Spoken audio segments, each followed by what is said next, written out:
Hello दोस्तों, आपका हमारे बंधु क्लासेस में स्वागत है।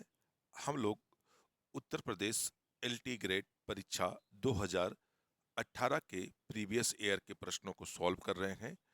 तो इससे पहले हम लोगों ने इसके दो भाग देख चुके हैं। आज इसका तीसरा भाग होगा और क्वेश्चन नंबर 21 होगा, क्योंकि पिछले दो भागों में हम लोगों ने 10-10 की सीरीज के हिसाब से इस सीरीज को आगे बढ़ाया जा रहा है, जिससे कि आपको उस क्वेश्चन का तो सॉल्व मिले ही, उससे बनने वाले इसके अतिरिक्त क्वेश्चन पे भी हम लोग इस पे डिस्कस करते हैं। तो शुरू करते हैं।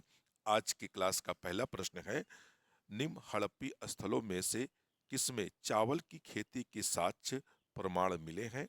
नीचे दिए गए कूट का प्रयोग कर सही उत्तर का चयन किए।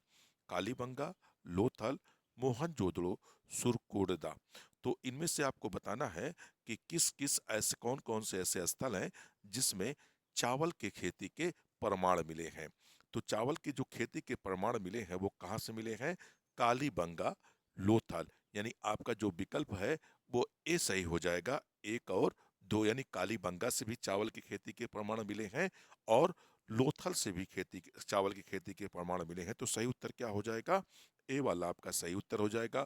और किस किस स्थान से भी चावल की खेती के प्रमाण मिले हैं? तो एक और स्थल है हड़प्पा।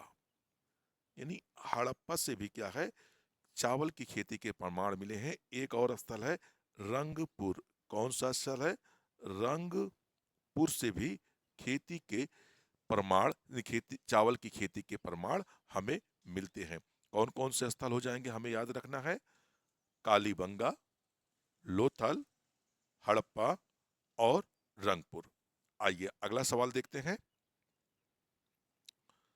अगला सवाल है दोस्तों, बूचड़ खाना क्षेत्र का साक्ष्य प्राप्त हुआ है। तो बूचड़ खाना क्षेत्र का जो साक्ष्य हमें कहाँ से प्राप्त हुआ है? तो मादहा से प्राप्त हुआ है। कहाँ से प्राप्त हो रहा है दोस्तों? तो मादहा से। तो आपका उत्तर क्या उत्तर सही हो जाएगा? ए वाला उत्तर सही हो जाएगा। अगर मादहा की हम बात कर लें तो यह मध्यकालीन स्थल है। कैसा स्थल है? मध्यकालीन। मध्यकालीन स्थल है। और यह वर्तमान में अगर स्थिति स्थिति की बात की जाए तो ये वर्तमान में उत्तर प्रदेश के प्रताप प्रतापगढ़ प्रतापगढ़ जिले में प्रतापगढ़ जिले में एक तहसील पड़ती है पट्टी में यह स्थल क्या है, स्थित है। तो यहीं से हमें बूचड़ खाने के साक्ष्य प्राप्त होते हैं। आइए अगला प्रश्न देखते हैं। अगला प्रश्न है, हड़प्पा हड़प्पा संस्कृत की पूर्वी सीमा है। तो हड़प्पा की जो चारों दिशाएं हैं उसकी पूर्वी सीमा क्या निर्धारित की गई है? अगर हम लोग इस तरह से बात कर लें, उत्तर में कौन सा स्थित है? तो मांडा। मांडा जो है हड़प्पा संस्कृत की सबसे उत्तरी सीमा है। दैमाबाद। दैमा दैमाबाद क्या है? यह हड़प्पा संस्कृत की सबसे दक्षिणी सीमा है। सुत का गेंडोर कौन सा है? सुत का गेंडोर। सुत का गेंडोर ये क्या है? पश्चिमी सीमा है। और आलमगीरपुर आलम आलमगीरपुर क्या है? यह हड़प्पा संस्कृत की सबसे पूर्वी सीमा है। तो आपका उत्तर कौन सा सही हो जाएगा? सी वाला उत्तर आपका एकदम राइट होगा। अगला प्रश्न देखते हैं। अगला प्रश्न है, ऋग्वेद के किस मंडल में गायत्री मंत्र लिखा गया है? तो ऋग्वेद में कुल कितने मंडल पाए जाते हैं? तो ऋग्वेद में कुल 9 मंडल पाए जाते हैं। कितने मंडल पाए जाते हैं?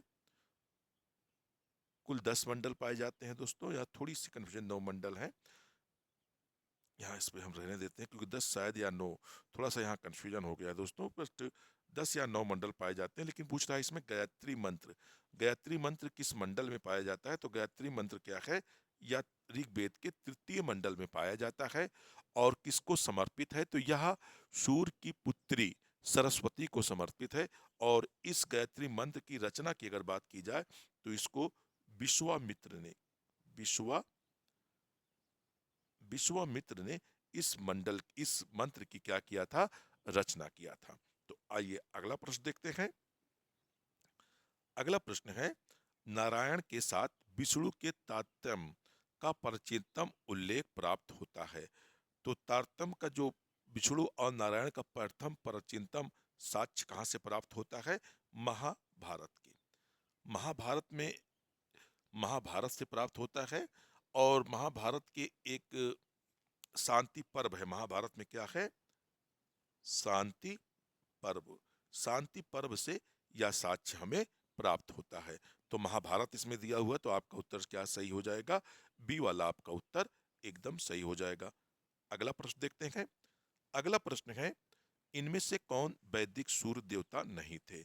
तो वैदिक सूर्य देवता क्या थे? विष्णु उरुक्रम। विष्णु उरुक्रम क्या है? यह विष्णु का दूसरा नाम है। यानी ये क्या है?